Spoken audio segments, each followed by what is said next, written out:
നിങ്ങൾ ശ്രദ്ധിച്ചിട്ടുണ്ടോ? വെറും 10,000 20,000 രൂപ മാസം ശമ്പളമുള്ളവരും 2-3 കുട്ടികളുമായിട്ട് സന്തോഷമായിട്ട് ജീവിക്കുന്നുണ്ടോ? അതിനാണ് സാമ്പത്തിക അച്ചടക്കം എന്ന് പറയുന്നത്. ഇപ്പം എൻ്റെ അമ്മച്ചി എനിക്ക് നന്നായിട്ട് അറിയാം. കുട്ടിക്കാലത്ത് 1/4 കിലോ വെളിച്ചെണ്ണ ആഴ്ച മേടിക്കുന്നത്. 1/4 കിലോ വെളിച്ചെണ്ണ.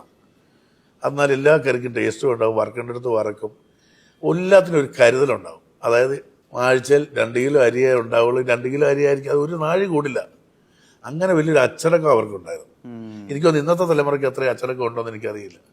ബീഫ് ഞായറാഴ്ച മാത്രമേ മേടിക്കുന്നത്. 1/2 കിലോ ഇറച്ചിയാണ് വീട്ടിൽ മേടിക്കുന്നത്. ഞായറാഴ്ച പള്ളിയിൽ നിന്ന് അപ്പൻ 1/2 കിലോ ഇറച്ചി മേടിച്ചോണ്ട് വരുമ്പോൾ നമുക്കൊരു സന്തോഷമുണ്ട്. ഏതാ അപ്പൻ ബീഫ് കൂട്ടില്ല, ബാക്കി എല്ലാവരും കഴിക്കും.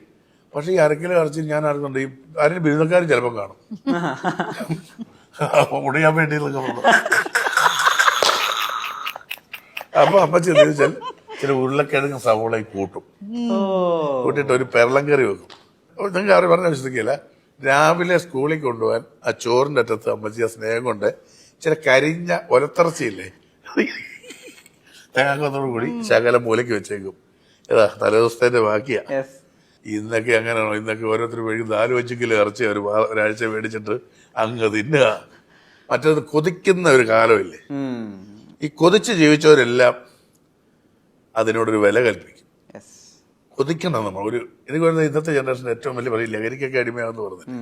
ഇവർക്കൊന്നും കൊതിയില്ല, എല്ലാം കിട്ടിക്കഴിഞ്ഞിട്ട് ഇനി എന്ത് കിട്ടും, ഇനിച്ച പുഴാൻ കിട്ടുമോ അല്ലെ പരാമർ കിട്ടുമോ എന്ന് ചോദിച്ച് നടക്കുന്ന എല്ലാം ഉണ്ടേ. എല്ലാം എന്താ കിട്ടാത്ത എല്ലാം ഷവർമ മറ്റേത് മറിച്ചത് എല്ലാവരും കുത്തിക്കയറ്റി കൊടുത്തും അവിടെ നിന്ന് മറ്റേത് കാർഡ് മറ്റേത് മറിച്ചത് ചെയ്തു ഓരോ ആപ്പും എല്ലാം കൊടുക്കുക.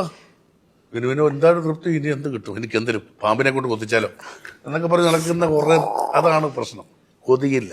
നിങ്ങൾ ആലോചിച്ച് നോക്കിയേ, ഇല്ലായ്മ ഒരു വിധം കഷ്ടപ്പെട്ട് ജീവിക്കുന്ന ഏതെങ്കിലും കുട്ടി ഇതൊക്കെ ഉപയോഗിക്കുന്നുണ്ട്? ഇല്ല, അത് താരതമ്യം കുറവാണ്, വളരെ കുറവാണ്. അവർ സ്ട്രഗിൾ ചെയ്യണം, അവരുടെ അപ്പൻ്റെ അമ്മയുടെ വിഷമം കണ്ടവൻ ജീവിക്കുക. മറ്റേത് എല്ലാമായി. അപ്പം പാവം ഗൾഫിൽ കഷ്ടപ്പെട്ട് കാശ് അയച്ചു കൊടുക്കുന്നു, അമ്മയ്ക്ക് ഇവിടെ ജോലി ഉണ്ടാവും, അതും കിട്ടുന്നു. എന്നിട്ട് ഇവൻ്റെ മൊബൈലിൽ കൊടുത്ത് എന്തൊക്കെയോ ചെയ്യുന്നു.